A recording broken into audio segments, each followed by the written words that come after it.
دیوارهای بابیل. بنزیر پیر، جنگاوری بعد قهر بابیل، در محل عبور که با بالای دیوارهای باستانی بابیل با آخر می رسید پاسبانی می کرد.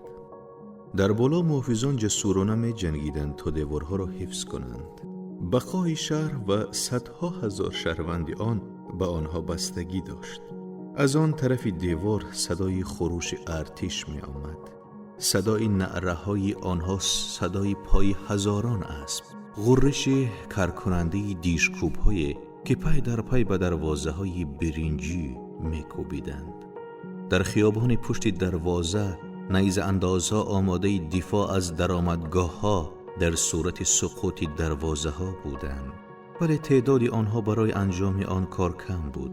ارتش اصلی بابیل در کنار پادشاه بود. در زمانی که لشکرکشی بزرگ بر ضد اعلامی ها صورت می گرفت، حمله به شهر در نابودی اینها پیش بینی نشده بود. گروهی مدافع کوچک بود. ارتش نیرومندی اشورها ناگهان از سمت شمال سرازیر شده بودند و حالا با دیوارها باید مقاومت می کردند یا بابل سقوط می کرد. جمع کثیری از شهروندان دور و بر بنزر بودند. ترسیده و رنگ پریده از آخرین اخبار نبرد می پرسیدند و با ترس خاموش به مجروحان یا مرده ها که از راه رو عبور داده می شدند نگاه می کردند. این قسمت نبرد بسیار تعیین کننده بود. بعد از 3 روز چرخیدن به دور شهر، دشمن ناگهان تمام قدرتش را روی این قسمت و این دروازه متمرکز کرده بود. محافظان از بالای دیوار در برابر صعود کنندگان با پیکان و روغن داغ دفاع می کردند و اگر آنها به بالا می رسیدند آنها را به نیزه می کشتند و در مقابل هزاران کماندار دشمن به صورت مسلسلوار به سمت آنها تیر پرتاب می کردند.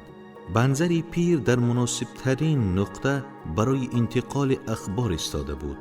به کارزار نزدیک بود و اولین کسی بود که اخبار را دریافت میکرد.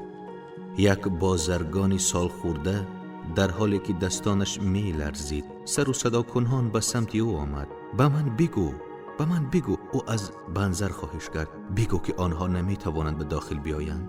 پسرانم همراه شاه هستند. هیچ کس نیست تا از همسری پیرم محافظت کند. مالهایم نیز محافظت هستند. غذا هم چیزی برای ما نمانده است. ما برای حفاظت از خودمان خیلی پیریم برای برده شدن. ما از گرسنگی میمیریم. به من بگو که آنها نمیتوانند درون بیایند. آرام باش بازرگان خوب. بنزیر به او پاسخ داد. دیوارهای بابل قدرتمند هستند. به بازار برگرد و به همسرت بگو که دیوارها از شما و تمام دارایی‌هایتان را همانطور که از خزینه‌های غنی پادشاه محافظت می‌کنند محافظت خواهند کرد. نزدیک دیوارها بمانید. مبادا تیرهایی که در آسمان پراکنده هستند به شما برخورد کنند. یک زن با بچه‌های در آغوش بعد از پیرمرد آمد و گفت: سردار، چی خبر از آن بالا؟ حقیقت را به من بگو. شاید بتوانم به شوهر مریضم دلداری بدهم. از زخمی که برداشته به شدت تب کرده و در بستر افتاده است.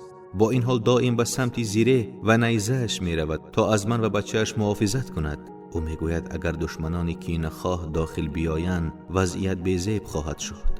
مادری خوشقلب آرام باش. دوباره می گویم دیوارهای بابل از تو و بچه‌ت محافظت خواهند کرد. اینها بلند و محکم هستند. آیا صدای مهاجران را نمیشنوی وقتی که سربازان ما روی نردبانهای آنها روغن داغ خالی میکنند؟ بله میشنوم. ولی صداهای دیشکوب‌ها را هم میشنوم که مدام به دروازه ها میکوبند. پیش شوهرت برگرد و بگو که دروازه ها قوی هستند و در برابر دیشکوب‌ها ایستادگی میکنند و نیز بگو سربازهای بالا روی دشمن از دیوارها بالا میآیند ولی این بالا با نیزه از آنها پذیرایی میشود. مراقب راه باش و سریع از ساختمان ها رد شو. بنزر گوشه ایستاد راه را برای عبور تجهیزات باز کند. از میان صدای زنجیری زیره های برنجی که حمل می کردند دخترک پیش آمد و کمربند او را تکان داد. سرباز، لطفاً به من بگو آیا ما جایمان امن است؟ خبرهای بدی شنیدم. کلی مجروح می بینم. من ترسیدم. چی بر سری خانواده های ما می آید؟ مادرم برادری کوچکم و نوزاد خانواده‌مان. سرباز پیری بدقواق وقتی دخترک را دید روشنایی در چشمانش زد و بازویش را باز کرد. نترس دخترم، به او اطمینان داد. دیوارهای بابل از تو، مادرت، برادری کوچکت و نوزادتان محافظت میکنند.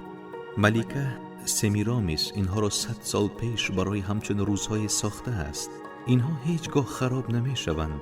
برگرد و به مادرت، برادرت و نوزادتان بگو که دیوارهای بابل از آنها محافظت خواهند کرد و هیچ جای نگرانی نیست. روزها از پی هم می گذشتند و بنظری پیر آنجا ایستاده بود و می دید که نیروها از راه رفت به بالا می روند و آنقدر می جنگند تا زخمی شوند یا بمیرند و سپس به پایین می آیند. شهروندان وحشت زده و نامطمئن به سراغ او می آمدند و از ایستادگی دیوارها از او می پرسیدند و او به همه آنها با وقار فقط یک پاسخ می داد: دیوارهای بابل از شما محافظت می کنند.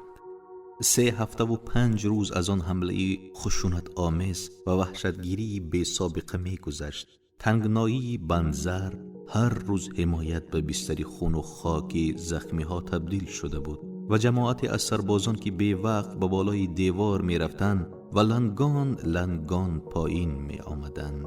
هر روز توده از سربازان قتل عام شده دشمن پشت دیوار جمع می شد و هر شب به عقب برده می شدند و توسط همرزمانشان به خاک سپرده می شدند تا شب 5 از هفته 4 غوغا به هیچ کاستنی ادامه داشت.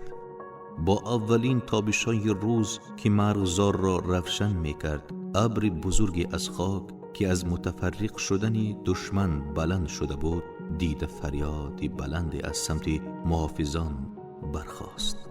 درست متوجه شده بودند. دوباره ارتش منتظری دشت دیوارها متفرق شده بود. این خبر توسط شهروندان پشت دیوارها دهان به دهان چرخید و با قدرت یک طوفان با سرعت در سرتاسری شهر پخش شد.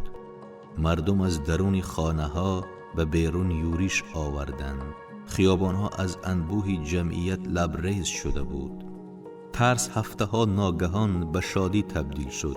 از بالای برج بلند معبد بل شعله های پیروزی به هوا برمیخاست و ستون ازدودی کبود را برای رسانیدن خبر پیروزی به دوردست ها تشکیل میداد.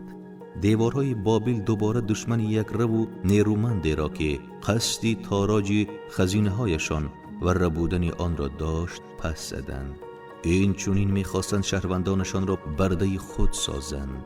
بابل از پس قرنها باقی ماند، زیرا تحت حفاظت کامل بود. طور دیگر نمی شود تصور کرد. دیوارهای بابل مثالی برجسته از نیاز انسان به حفاظت هستند. این یکی از نیازهای اصلی بشر است. امروز هم این نیاز مانند گذشته ها با اهمیت است، اما ما راه ها و برنامه های بهتری حل این نیاز را در این روزها در پس دیوارهای شکست ناپذیری سقورته صورت حساب ها و سرمایه گذاری های امین داریم که ما می توانیم خود را از دیگر آفت های طبیعی محافظت کنیم. ما نمی توانیم بدون محافظتی کافی ادامه دهیم.